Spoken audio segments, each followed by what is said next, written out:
Eu sou a professora Vera Lúcia Nogueira, eu trabalho na Faculdade de Educação da Universidade do Estado de Minas Gerais e neste vídeo eu vou apresentar alguns dos resultados da pesquisa desenvolvida no âmbito do projeto Política, Poder e Instrução Pública nas Minas Oitocentistas.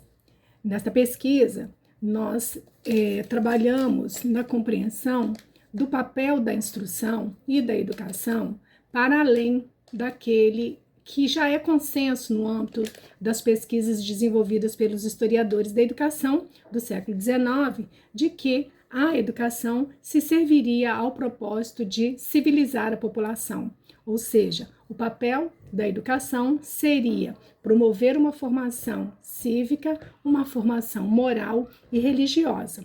No projeto que nós desenvolvemos, nós buscamos compreender o lugar da instrução pública para além deste papel civilizatório nas relações estabelecidas com a construção do Estado Nacional. Neste vídeo, o nosso foco é na atuação de um vice-presidente de província que assumiu o governo de Minas Gerais por 5 vezes entre 1860 e 1870. Neste vídeo, portanto, o foco é na atuação de Manuel Teixeira de Souza, considerado um dos políticos mais influentes da província de Minas Gerais, por ter estado à frente, inclusive, do Partido Conservador. Nós trabalhamos com as correspondências do Manuel Teixeira de Souza, principalmente as cartas que ele recebeu em 1860 e 1861. Quem foi, então, Manuel Teixeira de Souza? Ele nasceu em 1811, na cidade mineira de Vila Rica, que posteriormente recebeu a denominação de Ouro Preto. Ele era bacharel em Direito e aos 22 anos de idade ele se casou com Maria Leonor de Magalhães Teixeira, que à época tinha 18 anos. Dessa união, eles tiveram 15 filhos. Ela era filha de um abastado fazendeiro e político, e ele era filho de um rico comerciante de Ouro Preto. Ao longo da sua trajetória, ele ocupou diversos cargos públicos, além de ter liderado o Partido Conservador. Ele foi secretário da Presidência de Província de Minas Gerais entre 1848 e 1849, foi deputado-geral em 1848, de 1849 a 1856, foi vereador entre 1853 e 1856, além de ter sido vice-presidente da província de Minas Gerais por 5 vezes entre 1860 e 1870. E em 1860, ele foi eleito e escolhido em lista tríplice para ocupar o Senado vitalício do Império. Ele recebeu o título de Barão de Camargos pelas mãos de Dom Pedro II no ano de 1871. E 7 anos depois de ter recebido o título, aos 67 anos de idade, ele faleceu.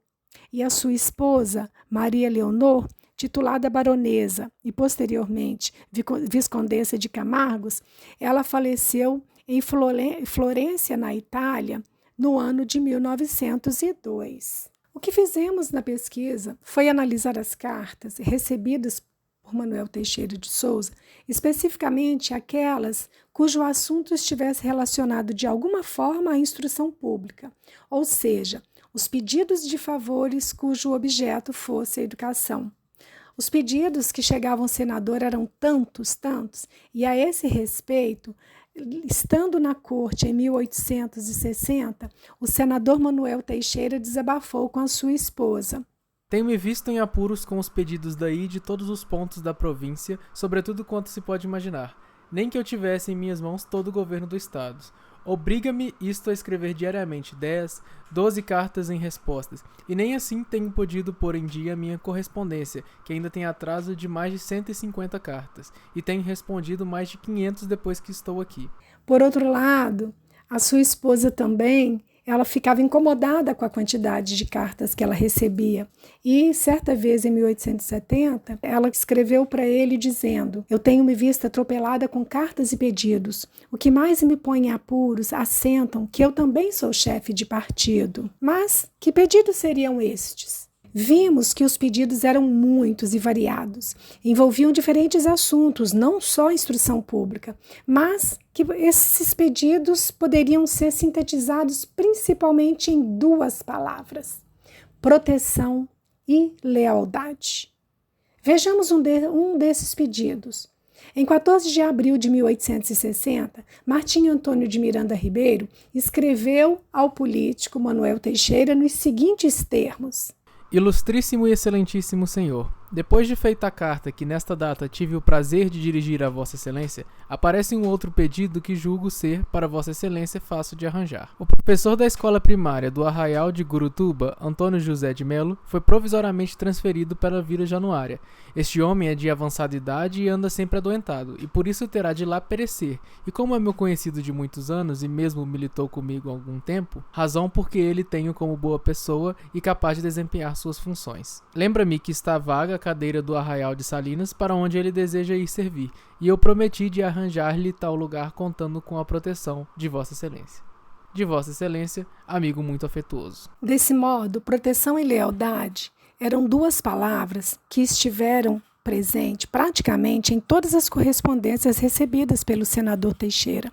Proteção para um amigo, um parente, um correligionário, um eleitor, para obtenção de empregos, nomeações, licenças, transferências, aposentadoria, entre outras questões. A lealdade servia como garantia prévia ou como ação de reciprocidade entre compadres, amigos ou até mesmo como oferta de um desconhecido. Observa-se, então, a amizade como valor de sustentação da relação entre os pedintes e os favorecidos. Com esse tipo de favor, coloca-se em cena o que José Murilo de Carvalho denominou como patronato, que era o empenho, ou seja, o pistolão, o pedido, a recomendação, a intermediação, a proteção, o apadrinhamento, a apresentação. Mas podemos nos indagar: havia outros meios para se reivindicar direitos ou ascender aos cargos de professores ou de funcionários em outros órgãos públicos? Certamente havia. As decisões do campo da instrução pública e da educação poderiam ser tomadas a partir de trâmites formais e legais, por meio de petições, ofícios, representações dirigidas ao presidente de província ou à secretaria. No entanto, elas eram usadas como objeto de favores, de apadrinhamento e de trocas recíprocas, e desse modo também contribuíram para sustentar moralmente práticas clientelares que ligavam grupos políticos, amigos e correligionários que buscavam obter privilégios, considerações, benefícios pessoais para si ou para outrem. Dessa forma, o professor, pai de família ou desvalido da sorte, como muitas vezes ele era apresentado, ora agente, ora vítima do patronato, buscava a mediação das autoridades, amigos ou compadres do vice-presidente que apelavam para sua compaixão, proteção, honra ou reciprocidade para obter êxito em suas demandas. Situações como a que vimos retratada nessa carta que usamos como exemplo, elas se encontram presentes diante de centenas de outras correspondências e elas nos colocam, desse modo, diante do fenômeno das práticas clientelares do 800 e nos permitem dizer que a educação também foi objeto do clientelismo e assim tomou parte das relações sociopolíticas de construção do Estado imperial, ultrapassando seu papel civilizatório e regenerador da população, em especial da população pobre. As relações clientelares constituíam parte da rotina cotidiana daquela sociedade, envolvendo sujeitos pedintes, favorecidos e devedores, que nesse caso muitas vezes alternavam suas posições, mantendo, portanto, a engrenagem em pleno funcionamento. Para isso, amizade, solidariedade, reciprocidade, expectativa de proteção mútua são elementos que não apenas configuravam as relações clientelares, mas também faziam parte do repertório mobilizado pelos agentes do sistema de compadrio, no qual a instrução pública se inscrevia, se distanciando, portanto, dos meios formais e legais que governavam as decisões no campo da educação.